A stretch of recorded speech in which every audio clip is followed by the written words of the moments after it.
good. Head up. Come on. Yeah.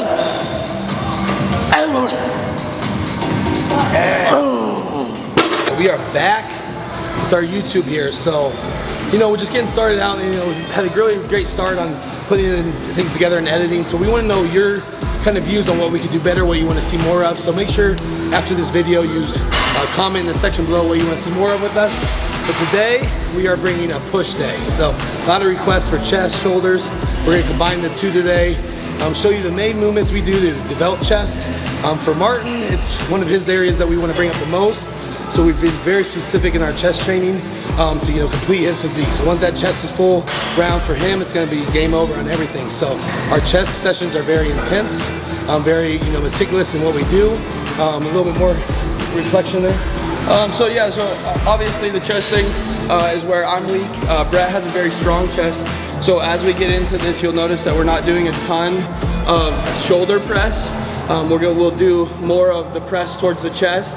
And then if we do shoulder work, we're gonna do more of lateral stuff, which is gonna give us the width that we really need. And we keep the thickness in the front delts from all the pressing that we do with chest movements. Other than that, like Brett said, very hard and intense. You guys know our training, progressive overload. It doesn't really change from that. The movements are probably gonna be the same every week or pretty close to that. Obviously we have some variations, but everything's heavy and hard. Maybe some intensifiers, but other than that, it's pretty similar. Kick ass, keep your form right, and let's do this. I feel like when you start with a press, oftentimes you get the delts activated, and it's kind of hard to keep it out of that. So we start with a fly, really get everything pumped up, really get the fibers activated in the chest, and I feel like that progresses through the whole movement to be able to keep the movements in the chest and be able to not let it have the helper muscles get involved so much. The main thing mainly is just hit something to warm up first. So we always do like a cable fly or machine fly. You don't come in here and do bench press first thing like a lot of you bros like to.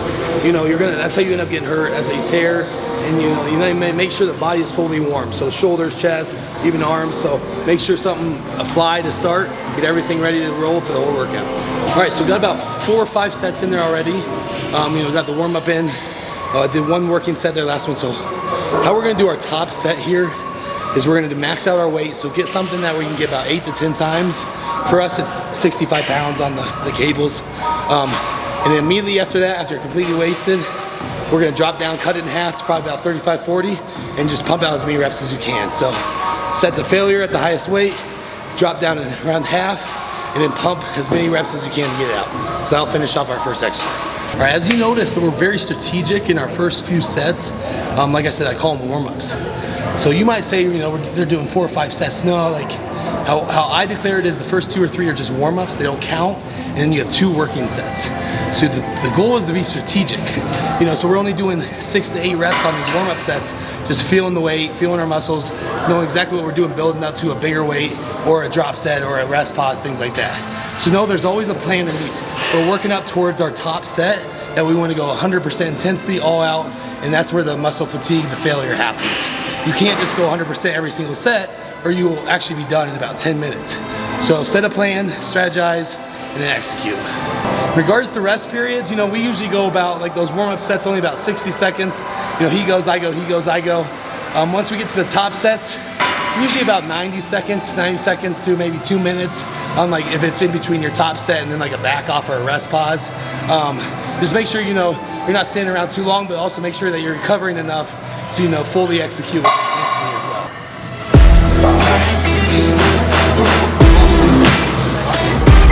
Here we go, let's go. Yes, sir. Yes, sir. Yeah, you're right, all the way up. Good, perfect rest.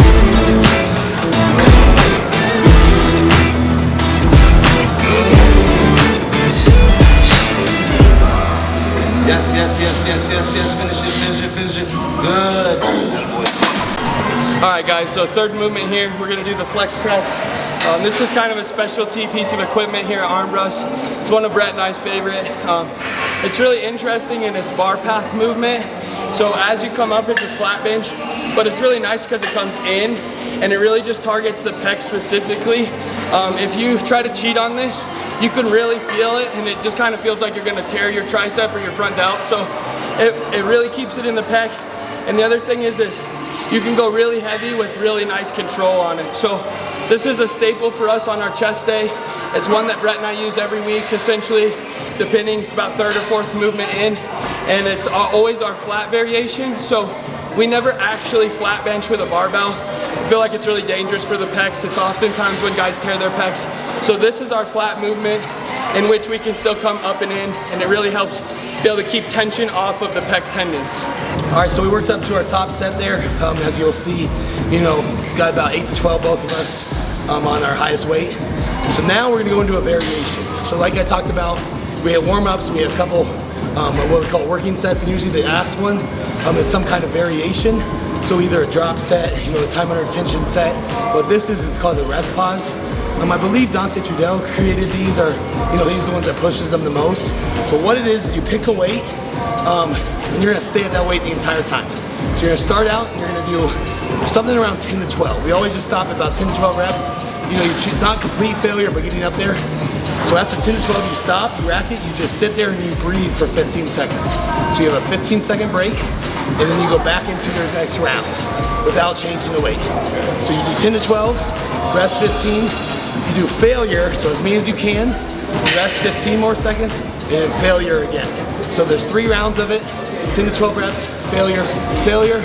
What it is you're able to kind of go past what you would be able to do on a failure set, because you get about 15 seconds of recovery, but it's not enough to give you enough recovery where you can just keep going. So really challenging total set, as you'll see, and it really is good to do at the end of your workout or end of your exercise to really push you past the failure point. All right, so one of my favorite exercises here, usually do towards the end of a chest workout or a push workout, is a combination of flies and what I call hex presses. So hex presses are when you're pushing the dumbbells together, you're pushing your inner chest and through. So that's what I call hex press, you know, that inner chest work. So how it works is you're gonna do 4 flies and 4 hex presses. 4 flies, 4 hex presses. 4 flies, 4 hex presses. So 3 rounds total of 4 and 4. By that last round, you should be really struggling. So pick a weight that's gonna really challenge you. And the main thing is just keeping your form throughout. You're not wiggling, you're not moving, you're just using your chest and completely wipe it out. So like I said, we're getting towards the end here. Now it's more isolation exercises, a little bit more higher reps, to really finish it up.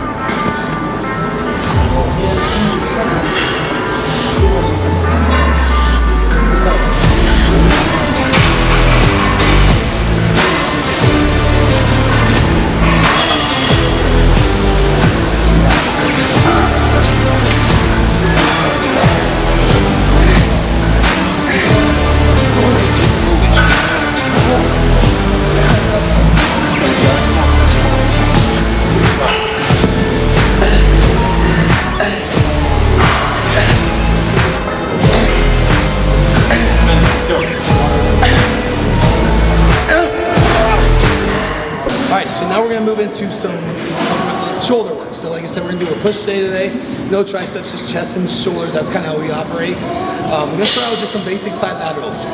I set this up, I'm gonna show you guys, especially for you beginners, and not even beginners. I think 80% of people are honestly doing their side laterals wrong. I know I did for years, and you know, then once I realized I was doing it wrong and I fixed it, it made a huge adjustment. So you'll see this, we're actually putting a bench up, straight up and down. You're gonna put your hips into the bench. So you're like, okay, like this. But what this does is it makes you just strictly only use your shoulders. You can't swing. You know, when people are doing this, you're not using your shoulders. So we are fully isolating the shoulders, plant your hips into this, and we're just focused on leaning with our elbows up and up to the top and squeeze. So through the shoulders, perfect motions. Like I said, make your side laterals perfect. Only use your lateral heads and your delts, and they will respond and grow. Don't worry about the weight, focus on perfect reps, fully isolating the shoulder. We'll see how we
All right, so second shoulder exercise here. We're doing another form of a side lateral.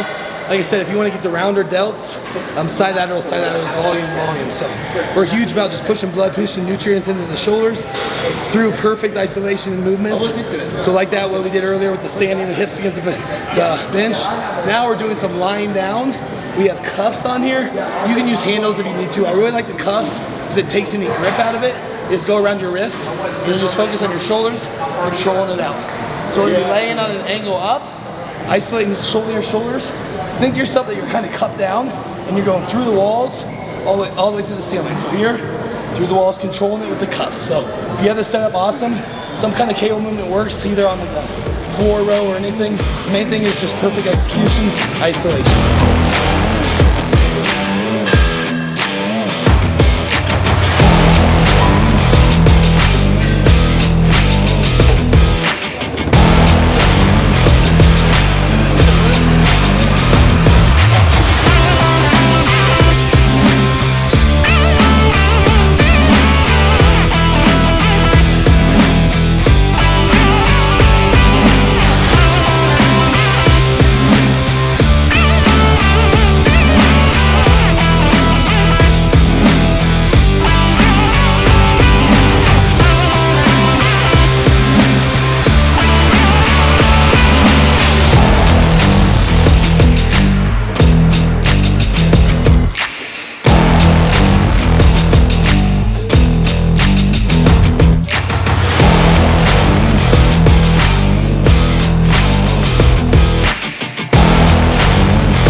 So last movement here of the day, we're gonna finish up with the chest press.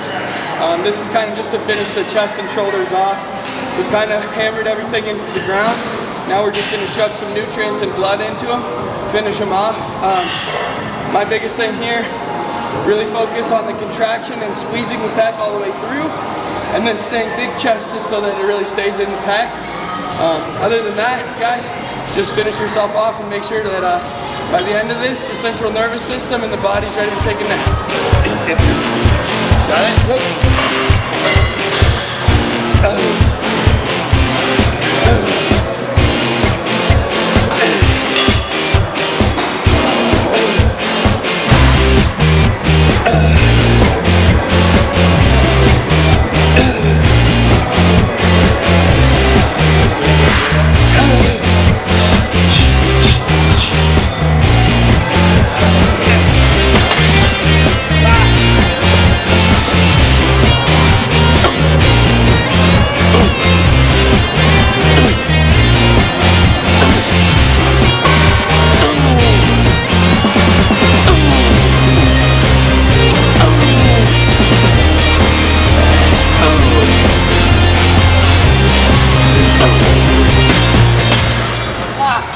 So that is a wrap on our push day. So I know that's not, you know, the well-known push day that everybody thinks of.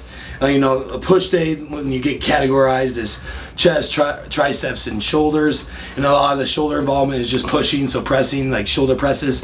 So what we do and what we've found out works for us is, you know, you're already hitting your interior delts a lot on pressing, And if you've noticed, we do probably 75% of our movements are a form of an incline press. So we're already hitting those anterior delts in our chest day, so we don't find the need to really have to do, shoulder presses or front raises as much as you think. We obviously both have good front delts. That's from our pressing movement. So what our focus is on for shoulders is our lateral delts and our lateral raises. So if you saw, we did probably 5 or 6 chest exercises, then we did 2 shoulder raises, just all out sets, a lot of volume, a lot of blood in there just to fill them up and finish them off. And that's what we call is our push day. So there, like we said earlier, there's nothing that is, set in stone on, training schedule, on splits. Everybody asks what your splits.